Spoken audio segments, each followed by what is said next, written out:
வணக்கம் நண்பர்களே. தமிழகத்தில் திருநெல்வேலி மாவட்டத்தில் இருக்கக்கூடிய ஒரு பழம்பெருமை வாய்ந்த ஒரு ஆலயம் சொரிமுத்து ஐயனார் கோவில். பல்வேறு மக்களின் குலதெய்வமாகவும் இங்கு இருக்கக்கூடிய ஐயனார் வீற்றிருக்கிறார். இப்படிப்பட்ட பல்வேறு சிறப்புகளை கொண்டதாக இருக்கக்கூடிய இந்த சொரிமுத்து ஐயனார் கோவில் பற்றிய சிறப்புகளையும் அதனுடைய வரலாறுகளையும் நாம் இப்பதிவிலே பார்க்கலாம். பொதுவாக அகத்திய மகரிஷியால் இந்த தென்னாட்டிற்கு கிடைத்த அரும் பெரும் பொக்கிஷம்தான் இந்த ஆலயம். இந்த சொரிமுத்து ஐயனார் ஆலயம் மட்டும் இல்ல, இந்த தென்னாட்டிலே இருக்கக்கூடிய பல்வேறு கோவில்கள் எல்லாமே இந்த அகத்திய மாமுனிவரால் நமக்கு கிடைத்தது அப்படின்னு சொன்னா கூட அது தப்பே இல்லை. ஏன்னா இந்த தென்பகுதியிலே பல்வேறு ஆலயங்களிலே இந்த அகத்திய மகரிஷியோடு தொடர்பு இருக்கிறது.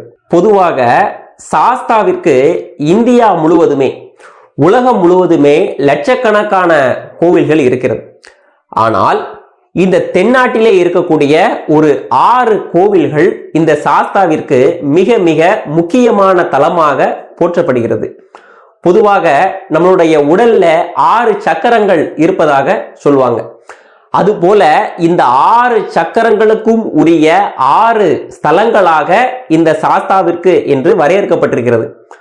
நம்மளுடைய உடலில் இருக்கக்கூடிய 6 சக்கரங்களாக சொல்லப்படுறது என்னதுலாம் அப்படின்னா, மூலாதாரம், சுவாதிஷ்டானம், மணிபூரகம், அநாகதம், விசுத்தி, ஆக்ஞா, இப்படி ஒரு 6 சக்கரங்கள் நம்மளுடைய உடலிலே இருக்கிறது. இந்த 6 சக்கரங்களுக்கும் உரிய ஸ்தலங்களாக இந்த சாஸ்தாவிற்கு சொல்லப்படக்கூடிய கோவில்கள் எதெல்லாம் அப்படின்னா, மூலாதார தலமாக இருப்பது இன்றைக்கு நாம் பார்க்கக்கூடிய இந்த சொரிமுத்து ஐயனார் கோவில், சுவாதிஷ்டான தலமாக இருக்கக்கூடியது அச்சன் கோவில், மணிபூரக தலமாக இருக்கக்கூடியது ஆரியங்காவு, அநாகத தலமாக இருக்கக்கூடியது குளத்துப்புழை, விசுத்தி தலமாக இருக்கக்கூடியது எருமேலி. இந்த விசுத்தி தலமாக இருக்கக்கூடியது எருமேலி மட்டும் இல்லாம பந்தளமும் ஐயப்பனினுடைய விசுத்தி தலமாக இருக்கிறது அப்படின்னு சொல்லக்கூடியவர்களும் இருக்கிறார்கள். இறுதியாக இருக்கக்கூடிய ஆக்ஞா தலமாக இருக்கக்கூடியது சபரிமலை.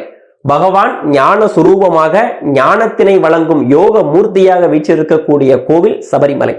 இப்படி 6 தலங்கள் இந்த மகா சாஸ்தாவிற்கு மிக மிக விசேஷமாக சொல்லப்பட்டிருக்கிறது. இந்த 6 தலங்களிலே முதன்மை தலமாக இருக்கக்கூடிய, மூலாதாரமாக இருக்கக்கூடிய கோவில் தான் இன்றைக்கு நாம் பார்க்கக்கூடிய இந்த சொரிமுத்து ஐயனார் கோவில். இந்த சொரிமுத்து ஐயனார் கோவில் மிக மிக பழமையானது. ஏறத்தாழ சாஸ்தாவிற்கு இருக்கக்கூடிய முதல் ஆலயம், சாஸ்தாவிற்காகவே உருவாக்கப்பட்ட முதல் ஆலயமே இந்த சொரிமுத்து ஐயனார் கோவில் தான் அப்படின்னு கூட சொல்லுவாங்க. எதனால அப்படின்னா, சாஸ்தா அவதாரம் செய்த பிறகு, பல்வேறு லீலைகளை செய்த பிறகு, பூர்ணா புஷ்கலா ஆகிய தேவியர்களை எல்லாம் திருமணம் முடித்த பிறகு முதலாக இந்த பூமிக்கு அவர் இறங்கி வந்தது இந்த சொரிமுத்து ஐயனார் கோவில் இருக்கக்கூடிய இடத்திற்கு தான் அப்படின்றதுதான் வரலாறு. அப்ப அதற்கு முன்பாக அவர் செய்த லீலைகள் எல்லாமே வானோலோகத்திலே நடந்தது. அதன் பிறகு அவர் இந்த பூமிக்கு வந்த பிறகு முதலாக அவர் வந்தது இந்த சொரிமுத்து ஐயனார் கோவில் இருக்கக்கூடிய இடத்துக்கு தான் அப்படின்றதுதான் இந்த கோவிலினுடைய தலவரலாக இருக்கிறது. அதை பற்றிய கொஞ்சம் தெளிவான கதைகளையும் நாம பார்ப்போம். இந்த கோவில் திருநெல்வேலியில் இருந்து ஏறத்தாழ 60 கிலோமீட்டர் தொலைவிலே இந்த கோவில் அமைந்திருக்கிறது.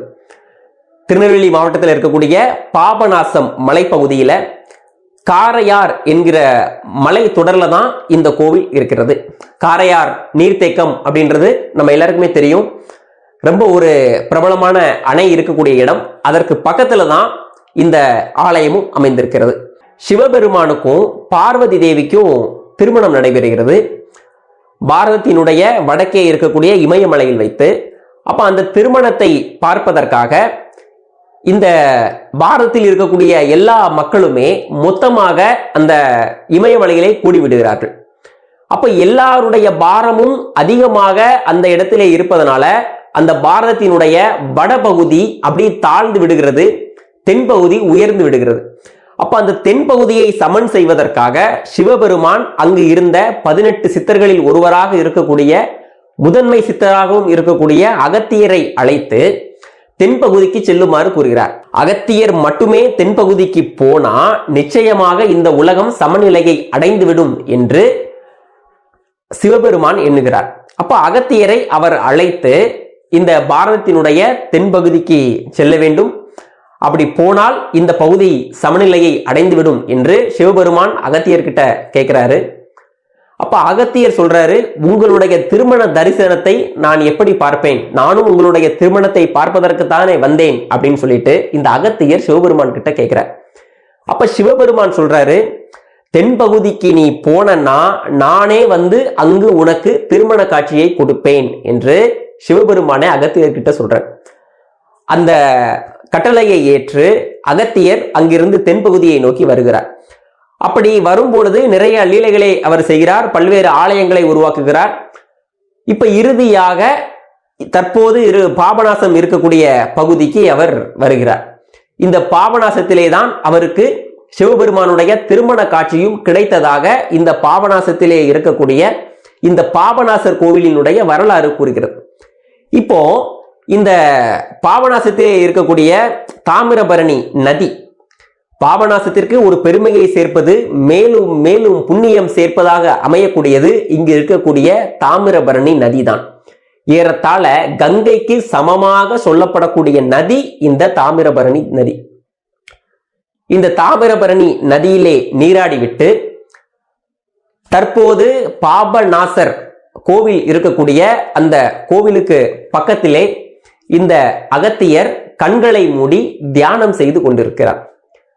அப்படி தியானம் செய்து கொண்டிருக்கும் பொழுது ஒரு ஜோதி பிளம்பு இவருடைய மனக்கண்ணை கடந்து செல்கிறது. பொதுவாக சித்தர்களுக்கு அப்படின்னு சொல்லிட்டு ஒரு தன்மை உண்டு. அது என்னது அப்படின்னா, அவர்கள் இருக்கக்கூடிய இடத்திற்கு பக்கத்துல ஏதாவது தெய்வ தரிசனம் ஏதாவது நடந்தாலோ, தெய்வ சக்தி அந்த இடத்துக்கு வந்தாலோ அவர்களுக்கு அதை உணரக்கூடிய ஒரு ஆற்றல் கிடைக்கும். அப்படிதான் இந்த அகத்தியருக்கும் தவம் செய்து கொண்டிருக்கும் பொழுது ஒரு தரிசனம் கிடைத்தது. அப்ப இவர் அது என்ன ஒரு ஜோதி பிளம்பு நம்மளுடைய மனதை கடந்து செல்கிறதே, இந்த பக்கத்துல ஏதோ ஒன்று நடக்கிறதே அப்படின்னு சொல்லிட்டு இந்த அகத்தியருக்கு தெரிகிறது. அவர் உடனடியாக மறுபடியும் கண்களை மூடி தன்னுடைய ஞான திருஷ்டியால் என்ன நடக்கிறது அப்படின்ட்டு அவர் பார்க்கிறார். அப்படி பார்க்கும் பொழுது அந்த ஜோதி பிளம்பு செல்கின்ற திசையை நோக்கி செல்ல வேண்டும் அப்படின்னு சொல்லிட்டு அந்த ஜோதி பிளம்பு எந்த இடத்திற்கு போனதோ அந்த இடத்திற்கு அப்படி போறார். அப்படி போகும் பொழுது தற்போது சொரிமுத்து ஐயனார் கோவில் இருக்கக்கூடிய அந்த ஆலயம் இருக்கக்கூடிய பகுதிக்கு அப்போது அந்த ஜோதி பிளம்பு சென்றது. அகத்தியரும் அங்க போய் நிற்கிறாரு. அங்க முதலாக மகா சாஸ்தாவாக இருக்கக்கூடிய ஐயனார் என்றெல்லாம் அழைக்கப்படக்கூடிய அந்த சாஸ்தா தன்னுடைய மனைவிகளான பூரணா புஷ்கலா தேவியரோடு சிவபெருமானுக்கு சிவலிங்கம் அமைத்து அபிஷேகங்கள் செய்து கொண்டிருந்தார். சாஸ்தா தன்னுடைய இரு மனைவிகளான பூரணா புஷ்கலா தேவியரோடு சிவபெருமானுக்கு ஆராதனைகள் செய்து கொண்டிருந்தார். அப்போது சாஸ்தா மட்டும் இல்லாம சாஸ்தாவினுடைய கோடான கோடி பரிவாரங்கள், கருப்பசாமி, சுடலை மாடன், தூசி மாடன், தலவாய் மாடன், கரடி மாடசாமி, இப்படி என்னென்ன பரிவாரங்கள் இந்த சாஸ்தாவிற்கு உண்டோ அத்தனை கோடான கோடி பரிவாரங்களும் இந்த சாஸ்தாவை சுற்றி அவருக்கு அருகிலேயே நிற்கின்றது. இத்தனை பரிவாரங்கள் புடைசூழ மகா சாஸ்தா தன் தேவியர்களோடு சிவபெருமானுக்கு ஆராதனைகள் செய்து கொண்டிருந்தார். அப்ப இதை பார்த்த ஒரு காட்சியை இந்த சாஸ்தாவே சிவபெருமானுக்கு பூஜை செய்யக்கூடிய அந்த காட்சியை காண்பதற்காக தேவர்களே வந்தார்கள். தேவர்களே இந்த அரிய காட்சியை கண்டு தங்க மலர்களால் அந்த சாஸ்தாவிற்கு அபிஷேகங்கள் செய்தார்கள். தேவர்களால் பொன்மாறி பொழியப்பட்ட சாஸ்தா அப்படின்னு சொல்றதுனால இந்த சாஸ்தாவிற்கு பொன் சொரிமுத்து ஐயனார் சாஸ்தா என்கிற ஒரு பெயரே வந்தது. இப்ப இப்படிப்பட்ட ஒரு காட்சியை அங்கு இருக்கக்கூடிய அகத்தியர் கண்டு கழிக்கிறார். அப்ப அகத்தியருக்கு எப்படிப்பட்ட ஒரு புண்ணியத்தை நாம் செய்தோம், சர்வலோகத்தையும் அடக்கி ஆளக்கூடிய சாஸ்தா தன் தேவியர்களோடு தன் பரிவாரங்களோடு சிவபெருமானுக்கு பூஜை செய்யக்கூடிய ஒரு பாக்கியத்தை நான் கண்டேனே என்று அகத்தியர் மேலும் மெய்சிலிருக்கிறார். அங்கு இருக்கக்கூடிய அந்த மகா சாஸ்தாவினுடைய பாதங்களில் விழுந்து வணங்கி இவர் கேட்கிறார், இப்படிப்பட்ட ஒரு காட்சியை எனக்கு தந்திருக்கிறீர்கள் பகவானே, எனக்கு ஒரு ஆசை. நான் இன்றைக்கு வழிபட்ட இந்த ஆடி அமாவாசை தினத்திலே, பொதுவாக அகத்தியருக்கு அந்த காட்சி, அந்த சாஸ்தா, தர்ம சாஸ்தா தன் மனைவிகளோடு பரிவாரங்களோடு சிவபூஜை செய்த நாள் இந்த ஆடி அமாவாசை. அந்த ஆடி அமாவாசை அன்று சாஸ்தா பூஜை செய்யும் பொழுதுதான் தேவர்கள் பொன் மாறி பொழிந்தார்கள் இந்த சாஸ்தாவிற்கு. அந்த நாள் நடந்தது ஒரு ஆடி அமாவாசை நாள் அன்றுதான். அப்ப அகத்தியர் கேட்கிறாரு, எனக்கு தாங்கள் காட்சி கொடுத்த இந்த ஆடி அமாவாசை நாளிலே தங்களை நேரில் வழிபடுபவர்களுக்கு எல்லா விதமான குறைகளையும் நீக்கி அவர்களுக்கு சகல சௌபாக்கியங்களையும் நீங்கள் கொடுக்க வேண்டும் அப்படின்னு அகத்தியர் இந்த சாஸ்தா கிட்ட கேட்கிறாரு. சாஸ்தாவும் அகத்தியருக்கு வாக்கு கொடுக்கிறார். உன்னுடைய கோரிக்கை நிறைவேறும். உனக்கு காட்சி கொடுத்த இந்த ஆடி அமாவாசை திருநாளிலே இங்கு வழிபடுபவர்களுக்கு நான் எல்லா விதமான குறைகளையும் நீக்கி சகல சௌபாக்கியத்தையும் நான் கொடுப்பேன் என்று அகத்திய முனிவருக்கு சாஸ்தா, சொரிமுத்து ஐயனாராக இருக்கக்கூடிய அந்த சாஸ்தா இவருக்கு வரம் கொடுக்கிறார். இப்படிப்பட்ட ஒரு வரத்தினை இந்த சாஸ்தா அகத்தியருக்கு கொடுத்த நாள் ஒரு ஆடி அமாவாசை. இன்றைக்கும் ஆடி அமாவாசை திருநாள்ல இந்த சொரிமுத்தையனார் கோவில்ல லட்சக்கணக்கான பக்தர்கள் தரிசனம் செய்கிறார்கள். பல்வேறு தரப்பு மக்கள் இந்த ஆலயம் முழுவதுமே தங்கி இருந்து வழிபாடுகளை மேற்கொள்கிறார்கள். அகத்தியருக்கு சாஸ்தா காட்சி கொடுத்த அந்த நாள் தான் ஆடி அமாவாசை திருநாள். இது ஒரு புராண வரலாற்றோடு தொடர்புடைய ஒரு கதை. நம்ம சிவபார்வதி திருமணம் எப்போ நடந்தது அப்படின்னா கிட்டத்தட்ட திரேதாயுகத்திற்கும் முன்பாக நடந்த ஒரு கதை அப்படின்றது நம்மளுடைய வரலாறு. அப்பொழுது இங்கே சாஸ்தா எழுந்தருளி இருக்கிறார் அப்படின்றதையும் நாம பார்க்கிறோம். சாஸ்தா ஆராதனை செய்த லிங்கம் இன்றைக்கும் சொரிமுத்தையனார் கோவில்ல இருக்கிறது. சொரிமுத்தையனார் சன்னதிக்கு பக்கத்துல மகாலிங்கம் என்ற ஒரு சன்னதி இருக்கிறத நாம இப்பவும் பார்க்க முடியும். அந்த மகாலிங்கம் சன்னதி தான் இந்த சாஸ்தாவே ஆராதனை செய்த சிவலிங்கம். இந்த ஆடி அமாவாசை திருநாளிலே தன்னை தேடி வரக்கூடிய, தன்னை நாடி வரக்கூடிய பக்தர்களுக்கு அருளாசி வழங்க வேண்டும் என்று இந்த அகத்திய முனிவருடைய வேண்டுகோளுக்கு ஏற்ப சாஸ்தா தன்னுடைய மனைவிகளான பூரணா புஷ்கலா தேவியரோடு தானே சுயம்புவாக எழுந்தருளினார். அந்த சன்னதி தான் தற்போதும் இந்த கோவிலிலே இருக்கக்கூடிய பூரணா புஷ்கலா தேவியரோடு காட்சி தரக்கூடிய சொரிமுத்தையனார் சன்னதி. இங்கு இருக்கக்கூடிய இந்த மூலஸ்தானத்திலே இருக்கக்கூடிய சொரிமுத்து ஐயனார், பூரணா புஷ்கலா தேவியரும் சுயம்புவாகவே இங்கு எழுந்தவர்கள் தான். யாருமே அதனை உருவாக்கி வைக்கவில்லை. இப்ப இந்த புராண வரலாறுலாம் நடந்தது ரொம்ப காலத்துக்கு முன்பாக, ஏறத்தாழ திரேதாயுகத்திற்கும் முன்பாக. அப்போ அந்த நேரத்திலே இந்த இடம், தற்போது சொரிமுத்தையனார் கோவில் இருக்கக்கூடிய இடம் எப்படி இருந்தது அப்படின்னா, இந்த அகத்தியருக்கு காட்சி கொடுத்த நேரத்திலே அங்கு இருந்தது இந்த சிவலிங்கமும் அதற்கு பக்கத்திலே சுயம்புவாக தோன்றிய இந்த சொரிமுத்தையனார் சன்னதி மட்டும்தான். அதற்கும் எந்த விதமான கட்டுமானங்களுமே இல்லாம இருந்தது. மற்றபடி பக்கத்துல எந்த விதமான ஒரு மக்கள் நடமாட்டம் எதுவுமே இல்லாத ஒரு பகுதியாக இருந்தது. முழுக்க முழுக்க ஒரு மலைப்பகுதி, மலை பிரதேசம், வனப்பகுதி, மிருகங்கள் சரளமாக செல்லக்கூடிய மலைப்பகுதிகளாக இருந்தது. மக்கள் நடமாட்டம் என்பது அறவே இல்லாத ஒரு நேரம் அது. இப்ப காலங்கள் செல்ல செல்ல அங்கு இருந்த அந்த சிவலிங்கமும் மகாசாஸ்தா தானே உருவாகிய அந்த சொரிமுத்தையனார் விக்கிரகமும் அப்படியே பூமிக்குள்ளேயே அப்படியே புதஞ்சிருச்சு. மண் அதிகமாக அப்படியே மூடிடுது. மக்களுடைய நடமாட்டம் எதுவுமே இல்லாமல் இருந்த ஒரு காலம். இப்ப அப்படியே பல யுகங்கள் கிடைக்கிறது. ஏறத்தாழ ஒரு 5000 ஆண்டுகளுக்கு முன்பாக, தற்போது இருந்து ஒரு 5000 ஆண்டுகளுக்கு முன்பாக அந்த பகுதியிலே மக்கள் நடமாட்டம் வர ஆரம்பித்தது. எப்படி வர ஆரம்பித்தது அப்படின்னா, வணிக பகுதியாக அது மாறி இருந்தது. வணிக பகுதி அப்படின்னு சொல்லும் பொழுது அந்த கொடுக்கல் வாங்கல், அந்த பல்வேறு பகுதிகளுக்கு இடையே இருக்கக்கூடிய மக்கள் கொடுக்கல் வாங்கல் செய்யக்கூடிய ஒரு வனப்பகுதியாக, ஒரு பண்டமாற்று முறை இருந்த ஒரு காலத்திலே இந்த பகுதி ஒரு முக்கியமான வணிக பகுதியாக இருந்ததாக வரலாறு கூறுகிறது. இந்த பகுதியிலே மாடுகள் மிக அதிகமாக சென்று கொண்டிருந்த ஒரு காலம். அந்த நேரத்திலே மாட்டினுடைய கால்கள் ஒரு பூமியில அதிகமா பட்டு அந்த இடத்தில் இருந்து திடீரென்ற இரத்தம் வெளியில வருகிறது. அப்ப இதனை பார்த்து அதிர்ச்சி அடைகிறார்கள் அங்கிருந்த வணிகர்கள். உடனடியாக அப்பொழுது அந்த பகுதியை ஆண்ட மன்னரிடம் இதை பத்தின தகவல்களை தெரிவிக்கிறாங்க. இந்த மாதிரி பூமியில இருந்து மாட்டினுடைய காலடி பட்டு திடீர்னு ரத்தம் வருகிறது, அது என்னன்னு தெரியல அப்படின்ட்டு அந்த பகுதி மன்னர்கிட்ட தெரிவிக்கிறாங்க. அந்த பகுதி மன்னர் அந்த இடத்திற்கு வந்து அந்த இடத்தினை தோண்டுகிறார். அப்படி தோண்டும் பொழுது அது உள்ள ஒரு சிவலிங்கம் இருக்கிறது. அந்த சிவலிங்கம் தான் சாஸ்தா ஆராதனை செய்த சிவபெருமான். ஆனா இந்த விவரங்கள் எதுவுமே அங்க இருக்கக்கூடிய ராஜாக்களுக்கோ மக்களுக்கோ தெரியாது.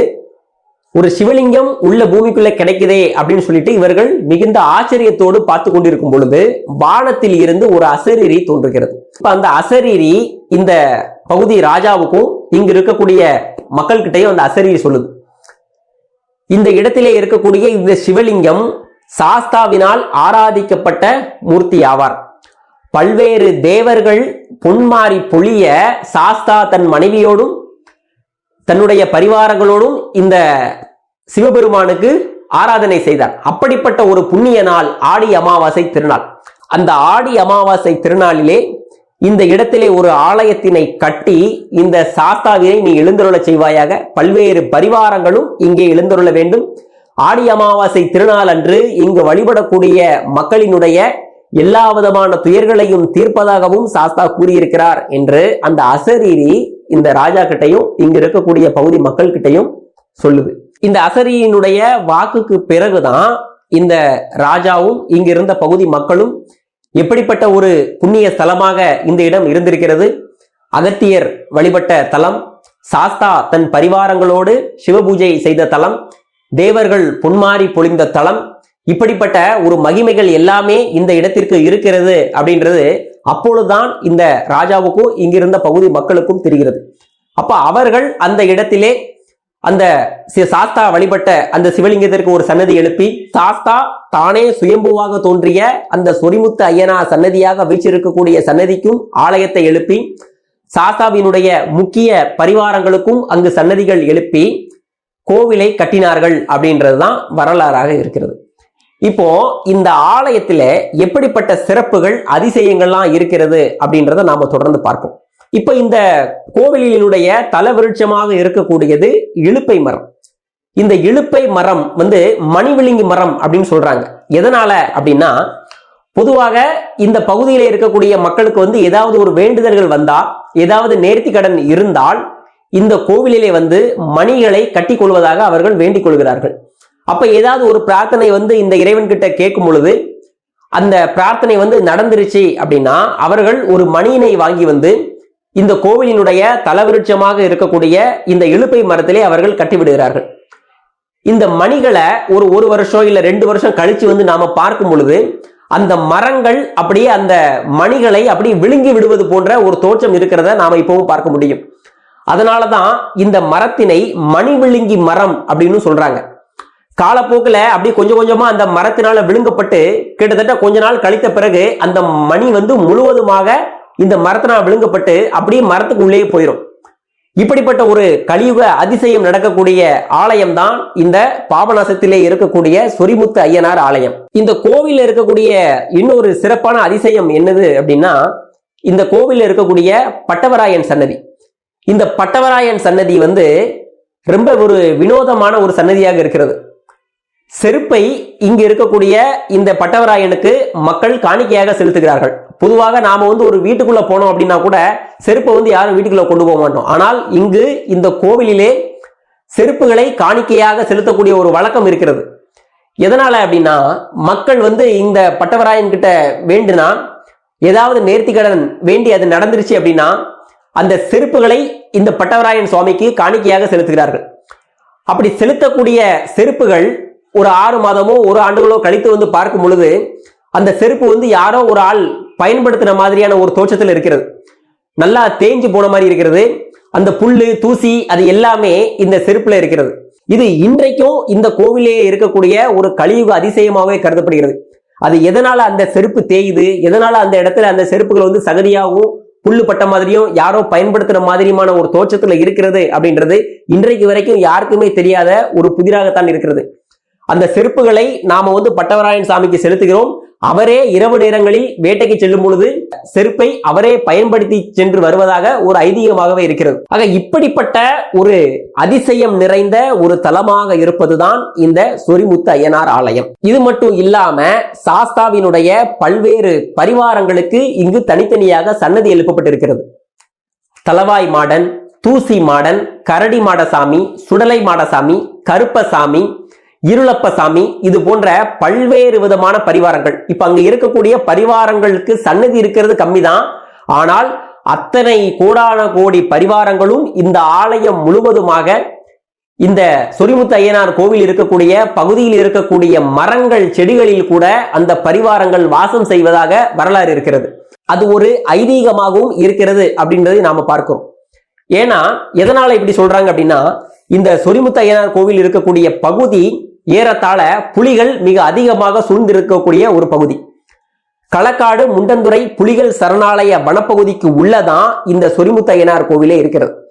இத்தனை கொடிய மிருகங்கள் இருக்கக்கூடிய ஒரு பகுதியாக இருந்தாலும் கூட இங்கு ஆண்டு முழுவதும் ஏராளமான பக்தர்கள் இந்த கோவிலுக்கு இந்த சொரிமுத்து ஐயனாரையும் இங்கு இருக்கக்கூடிய பரிவாரங்களையும் தரிசிக்கிறதுக்காக வராங்க. அப்படி வரக்கூடியவர்களுக்கு இதுவரையில் எந்த மிருகங்களும் தொந்தரவு செய்ததில்லை. எந்த ஒரு மிருகத்தாலோ யாருமே காயப்பட்டதாக இன்று வரையிலே ஒரு வரலாறு இல்லை. ஏன்னா இப்ப நீங்க அந்த கோவிலுக்கு போனாலும் கூட அந்த இடத்திலே அதிகமாக போர்டு வைத்திருப்பார்கள். வண்டியில எல்லாம் போகும்பொழுது, கார்ல போகும்போதெல்லாம் ஆரன் அடிக்காதீங்க, ஏன்னா பக்கத்துல புலிகள் நடமாட்டம் அதிகமாக இருக்கிறது, அது பயப்படும், அது மிரளும், அதனால ஆரன் சவுண்ட் அதிகமாக கொடுக்காதீங்க, அதிகமா சத்தம் போடாதீங்க, அதிகமா கூச்சல் போடாதீங்க அப்படின்னு அதிக இடத்துல எழுதியிருக்கிறத நம்ம பார்க்க முடியும். அப்ப இப்படிப்பட்ட ஒரு கொடூரமான ஒரு காட்டுக்குள்ள நாம போயிட்டு வரும்பொழுது கூட இங்கு இருக்கக்கூடிய பரிவாரங்களுடைய சக்தியினால அங்கு வழிபடக்கூடிய மக்களுக்கு எந்த விதமான ஒரு இடையூறுமே மிருகங்களால வந்ததே இல்லை அப்படின்றதையும் நாம சாதாரணமாக எடுத்துவிடக்கூடாது. அப்படிப்பட்ட ஒரு சிறப்பை உடையதுதான் இங்கு இருக்கக்கூடிய சொரிமுத்து ஐயனார் ஆலயம். இந்த சொரிமுத்து ஐயனார் ஆலயம் பல்வேறு மக்களினுடைய குலதெய்வமாகவும் இருக்கிறது. அதே போல சாஸ்தாவை குலதெய்வமாக கொண்ட எல்லோருக்குமே தலைமை ஆலயமாக இருக்கக்கூடியது இந்த சொரிமுத்து ஐயனார் ஆலயம் தான். இப்ப நமக்கு இப்ப தென்னாட்டு பகுதி மக்கள் எல்லாம் போய் பாத்தீங்க அப்படின்னா, கிட்டத்தட்ட திருநெல்வேலி, தூத்துக்குடி, தென்காசி இந்த பகுதிகள் எல்லாம் மக்களுக்கு கிட்டத்தட்ட 90% மக்கள் பெயருடைய குலதெய்வமாக இருக்கக்கூடியவர் இந்த சாஸ்தா தான். இந்த சாஸ்தா மட்டும் இல்லாம பல்வேறு 90% மக்களுடைய குலதெய்வமாக இருப்பவர் சாஸ்தா. மீதி இருக்கக்கூடிய தெய்வங்கள் எல்லாமே இந்த சாஸ்தாவினுடைய பரிவாரங்களாக இருக்கும். இந்த அத்தனை பரிவாரங்களுக்கும் அத்தனை சாஸ்தா கோவில்களுக்கும் தலைமையாக இருப்பது இந்த சொரிமுத்து ஐயனார் கோவில் தான். தலைமை பீடம் அப்படின்னு சொன்னா கூட அது தப்பே இல்லை. இந்த ஆலயத்திற்கு போயிட்டு நாம இந்த சொரிமுத்து ஐயனாரை வழிபடும் பொழுது நமக்குள்ளேயே ஒரு உள்ளார்ந்த ஒரு உணர்வு வரும். என்ன அப்படின்னா, இது நம்ம கோவில், இது நம்ம தெய்வம், நம்மளுடைய பரிவாரங்கள் இருக்கக்கூடிய இடம், நமக்கான தெய்வம் இருக்கக்கூடிய இடம் அப்படின்ற ஒரு உள்ளார்ந்த உணர்வு இங்கு வரக்கூடிய எல்லா மக்களுக்குமே இருக்கிறத நாம பார்க்க முடியும். கண்டிப்பாக அப்படி ஒரு எண்ணம் நம்மளுடைய மனசுக்குள்ள கட்டாயமாக தோன்றும்.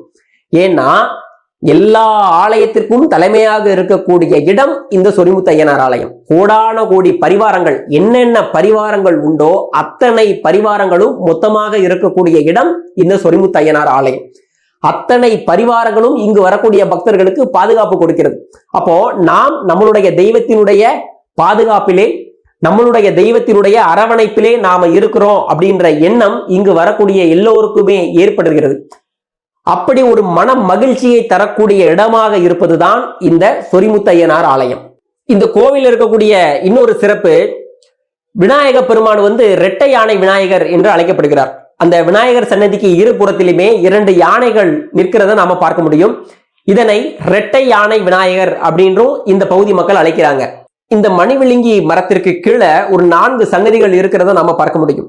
சங்கிலி பூதத்தார், மொட்டையர், பாதாள கண்டிகை, கும்பாமுனி ஆகிய தெய்வங்கள் ஆகிய பரிவாரங்கள் இந்த இடத்திலே இந்த மணிவிழுங்கி மரத்திற்கு, இந்த கோவிலினுடைய தலவிருட்சமாக இருக்கக்கூடிய இந்த இலுப்பை மரத்திற்கு காவலாக இந்த 4 பெரும் தெய்வங்களும் அங்கு இருக்கிறதையும் நாம பார்க்க முடியும். கிட்டத்தட்ட தன் வாழ்நாளிலே வறட்சியையே பார்க்காத ஒரு இடம் இந்த பாபநாசத்தில் இருக்கக்கூடிய சொரிமுத்து ஐயனார் கோவில் அப்படின்னு சொன்னா கூட தப்பே இல்லை.